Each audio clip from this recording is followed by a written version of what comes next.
പിന്നെ ഇത് തയ്യാറാക്കിയത് ഒരുമാതിരി അച്ചടി മലയാളത്തിലാണ്. അപ്പൊ ഞാനും ജീവിക്കാൻ വേണ്ടി അച്ചടി മലയാളവും അച്ചടി ഇംഗ്ലീഷും ഒക്കെ പ്രയോഗിക്കുമെങ്കിൽ എനിക്ക് ആദ്യം പറഞ്ഞ സത്യം കാര്യമായിട്ട് ഇഷ്ടമില്ലാത്തൊരു സാധനമാണ് അച്ചടി മലയാളം. അതുകൊണ്ട് അത് അങ്ങനെ വായിക്കുന്നില്ല. പകരം അതിൽ എഴുതിയ കുറെ കാര്യങ്ങൾ ഇങ്ങനെ പറയാം. ഇപ്പൊ ചിലതൊക്കെ വളരെ അടുത്ത് കിട്ടി, എഴുതി കഴിഞ്ഞതിന് ശേഷം കിട്ടിയ കാര്യങ്ങളും ഇതിന്റെ അകത്തുണ്ട്. സോവനീറിൽ ഏതായാലും അച്ചടി മലയാളത്തിലായിരിക്കും. ഇപ്പൊ ഞാൻ അച്ചടി മലയാളത്തിൽ പറയുന്നില്ല. അപ്പോ ഇവിടെ നേരത്തെ സംസാരിച്ച ആൾക്കാർ പറഞ്ഞ പോലെ തന്നെ ചാലക്കൽ ബക്കർ പാപ്പ, അതുപോലെ അറക്കൽ മാളിയക്കൽ ഐസുമ്മ എന്ന് പറഞ്ഞിട്ടുള്ള വലിയ ഉമ്മച്ചി, രണ്ടുപേരാണ് ഈ കുടുംബത്തിന്റെ സ്ഥാപകര്. 1929 വീട്ടിൽ താമസിച്ചതെന്ന് പറഞ്ഞു. പക്ഷെ ഒരു കാര്യം കൂടിയുണ്ട്. 1929 വീടിന്റെ കുറ്റൂശ കഴിഞ്ഞപ്പം ഇന്ന് ജീവിച്ചിരിക്കുന്ന ഒരാളെ ആ കുറ്റൂശ പങ്കെടുത്തില്ല. അത് ചെടുത്തൽ അമ്മായിയാണ്. വീട്ടിൽ താമസിക്കേണ്ട ആൾക്കാർ വീടൊക്കെ ഉണ്ടാക്കി കഴിഞ്ഞിട്ടാണ് ബർമയിൽ വന്നിട്ട് ഇവിടെ താമസാക്കുന്നത്. അപ്പൊ അമ്മായി മാത്രമാണ് അതിന്റെ കുറ്റൂശയിൽ പങ്കെടുത്തതെന്ന് ഇന്നലെ അമ്മായി പറഞ്ഞു. അപ്പൊ അതിനു മുമ്പ് മക്കൾ 5 ജനിച്ചത് റങ്കൂണിലാണ്. രണ്ടാം തലമുറയിലെ മക്കൾ 5 ജനിച്ചത് റങ്കൂണിലാണ്. അതിൽ തന്നെ കുഞ്ഞിക്കാക്ക് 1.5 വയസ്സേ ഉണ്ടായിരുന്നുള്ളൂ എന്നാണ് പറയുന്നത് നാട്ടിലെത്തിയപ്പോ. അതിനു മുമ്പ് വല്യമ്മച്ചി പാപ്പ കെട്ടുന്നതിനെ പറ്റിയുള്ള ഒരു കഥ ഉണ്ട്. അമ്മച്ചി പറഞ്ഞെന്നാണ്. അതായത് ഇങ്ങനെ പിയാപ്പിള അന്വേഷിച്ചുകൊണ്ടിരിക്കുമ്പോ പറഞ്ഞു, നിങ്ങൾ കെട്ടിക്കുകയാണെങ്കിൽ ഒരൊറ്റ ആളെ കൊണ്ടേ കെട്ടിക്കാവൂ, 40 പക്കർക്കാനെ കൊണ്ടാണ് കെട്ടിക്കേണ്ടത്.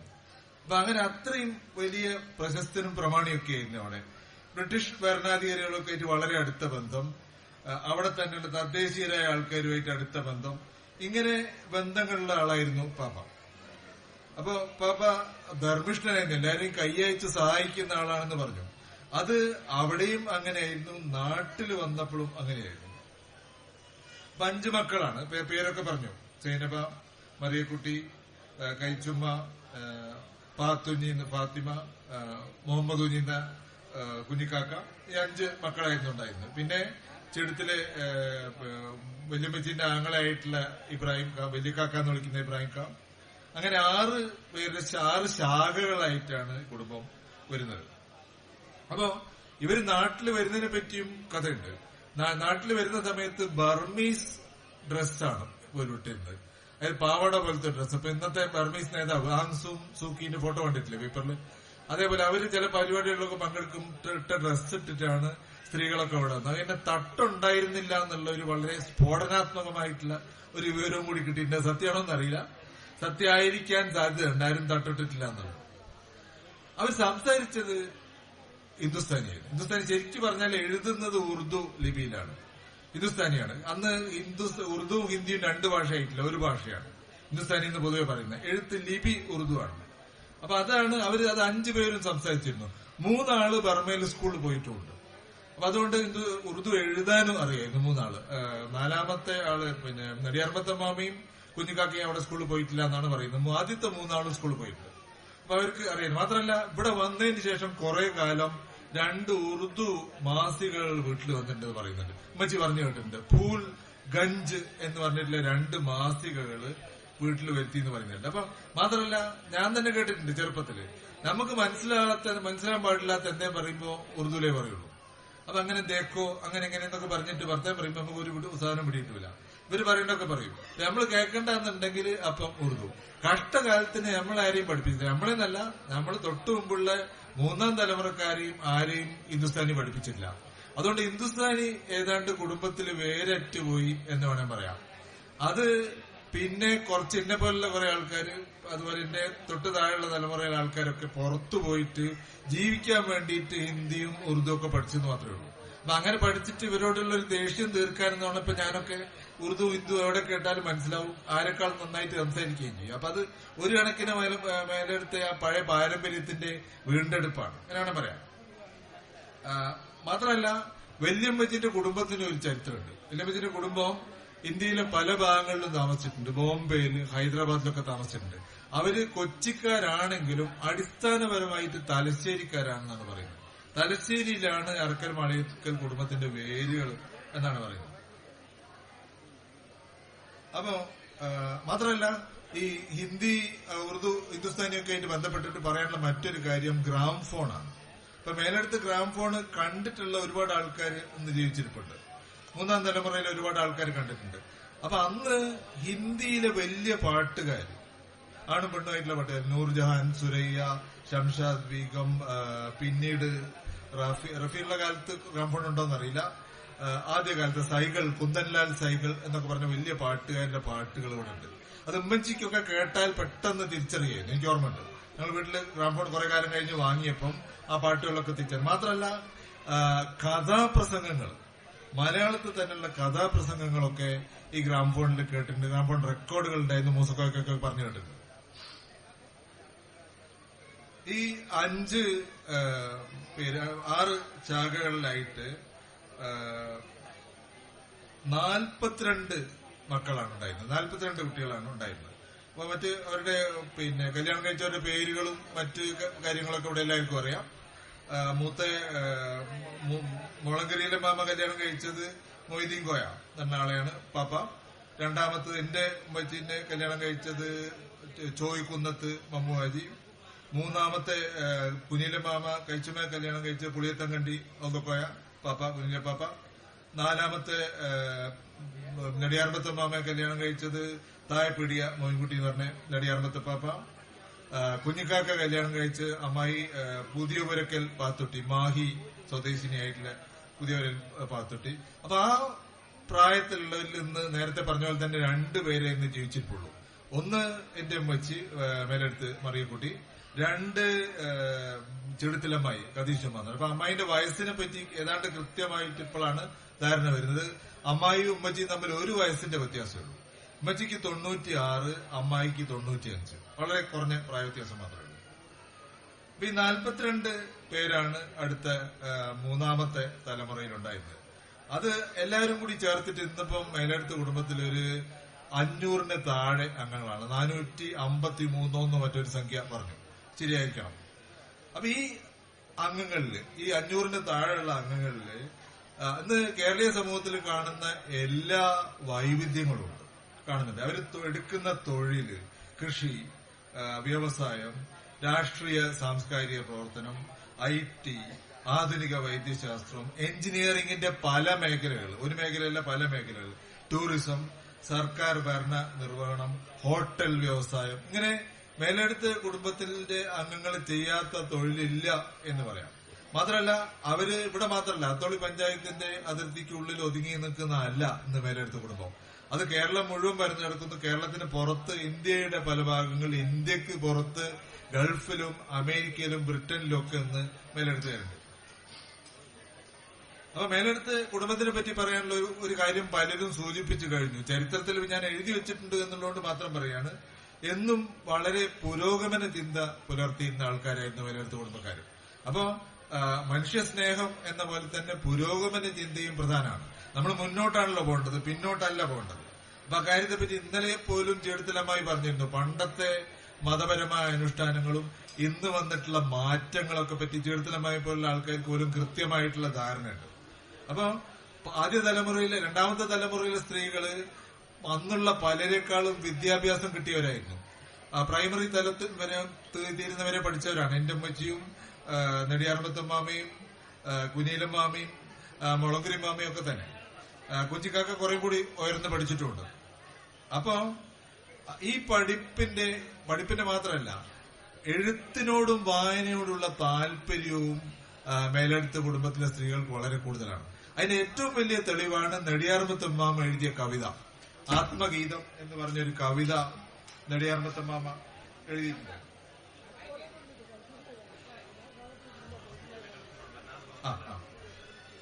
അത് താമ്പരത്ത് ചികിത്സയിലായിരുന്ന കാലത്ത് കത്തുകൾ എഴുതിയിരുന്ന പലപ്പോഴും കവിതയുടെ രൂപത്തിലാണ്.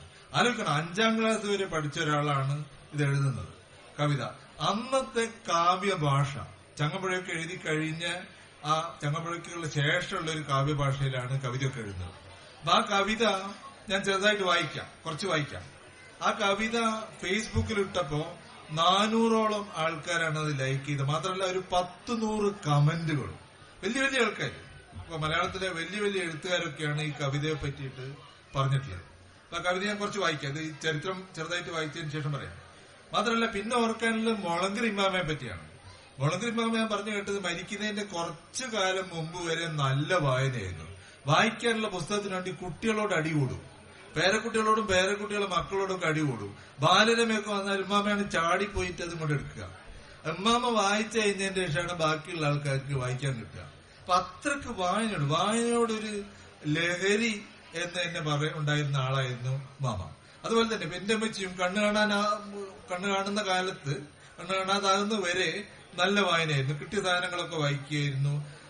മലയാളം പറയുന്നതിലും ആ വ്യത്യാസമുണ്ട് മേലെടുത്ത് കുടുംബാംഗങ്ങളുടെ. അത് പ്രത്യേകിച്ച് എടുത്തു പറയേണ്ട കാര്യമില്ല. അത് പഠിച്ച ആൾക്കാർ അല്ലെങ്കിൽ വായനയോട് താല്പര്യമുള്ള ആൾക്കാർ പറയുന്ന മാതിരിയാണ് പറയുക. അപ്പൊ അതുകൊണ്ട് തന്നെയാണ് എല്ലാ തരത്തിലും സാമൂഹ്യമായിട്ടുള്ള ഇടപെടൽ നടത്താൻ മേലെടുത്ത് കുടുംബക്കാർക്ക് കഴിയുന്നത്. കാരണം മേലെടുത്ത് കുടുംബക്കാരുടെ ഒരു വലിയ സമ്പത്ത് നേരത്തെ മമ്മൂക്ക പറഞ്ഞ പോലെ പണമല്ല, നേരെ മറിച്ച് ഈ വിദ്യാഭ്യാസവും സംസ്കാരവും ഒക്കെയാണ്. ആൾക്കാരോട് എങ്ങനെ ഇടപെടണം, ആൾക്കാരെ എങ്ങനെ കൈകാര്യം ചെയ്യണം, തൊട്ട അയൽപക്കക്കാരോട് എങ്ങനെ പെരുമാറണം, ഇതൊക്കെയാണല്ലോ നമ്മളെ വലുപ്പം. കാരണം ഈ താൻ പ്രമാണിത്തം കൊണ്ടല്ല തറവാടുകൾ ശരിക്കും അറിയപ്പെടുന്നത്. താൻ പ്രമാണിത്തം കൊണ്ട് അറിയപ്പെടുന്ന തറവാടുകൾ പെട്ടെന്ന് നശിക്കും. അങ്ങനെയാണല്ലോ. അതാണല്ലോ ഞാൻ എന്ന് പറഞ്ഞ് അഹങ്കരിച്ചവരൊക്കെ എവിടെ എന്ന് ചോദിക്കുന്നുണ്ടല്ലോ, കവിത ഞാൻ ചൊല്ലുന്നുണ്ട്. അപ്പൊ അങ്ങനെ ഉള്ള ഒരു തറവാടല്ല ഇത്.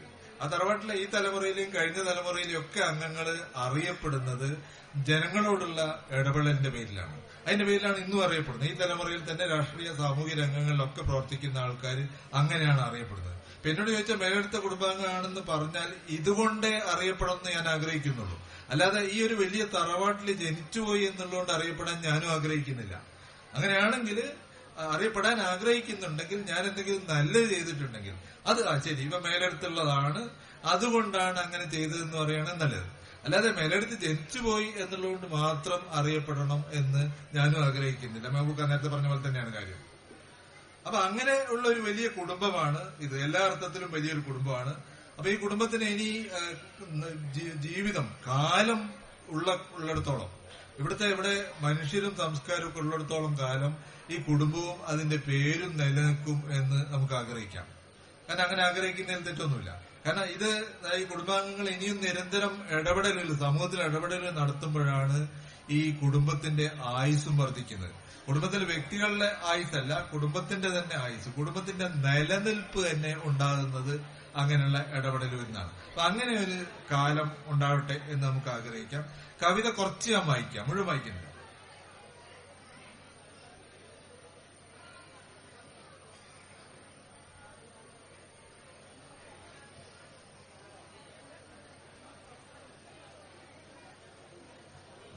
ഈ കവിത എഴുതിയത് 1956 മരിക്കുന്നതിന് കുറച്ച് മാസം മുമ്പാണ് ഇത് എഴുതിയത്. കത്താണ് വാസ്തവത്തിൽ, കവിതയല്ല.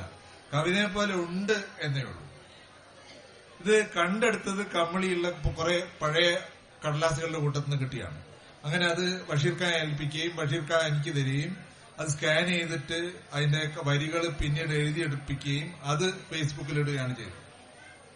ഏതാണ്ട് ഇങ്ങനെയാണ്. കവിതയുടെ പേര് ആത്മഗീതം എന്നാണ് കവിതയുടെ പേര്. നിറകൊണ്ട പാതിരാ വിണ്ടലത്തിൽ വിറകൊണ്ടു നിൽക്കുന്നു താരകങ്ങൾ, പരിസരമാകെ ഭീതിയത്രേ പരമസുഷുപ്തിയിൽ മുങ്ങിയാലും, നഗരം നിശബ്ദ മൂകമാണെങ്കിലും പതിതർതൻ ദീന ഞരക്കമുണ്ട്, ഭയലേശമില്ലാതെ കൂട്ടിൽ ഞാനും കഴിയുന്നു നാളുകളേറെയായി. അകലെയാണ് എന്റെ നാട്, അഴകിൻ നികേതമാണ് പാർത്താൽ, റോഡും പുഴയും വയലും താണ്ടി വീടും വെടിഞ്ഞു ഞാൻ ഏറെ നാളായി. കഷ്ടം കപടവും വ്യാധികളും നിറയും ഈ പട്ടണ വീതിയിലായി, തൊഴിലുകൾ തേടി ഞാൻ വന്നതല്ല, ലോകത്തിൻ ശാന്തി മോഹിച്ചു ഞാനും. അച്ഛന്റെ മാനസം പിടയുന്ന പോലെന്റെ അകതാരിലും നല്ല നീറ്റൽ തന്നെ. മുമ്പെനിക്കീയൊരാനന്ദം സൗഹൃദം ഇന്നിതാ വല്ലാതെ പഞ്ഞമായി.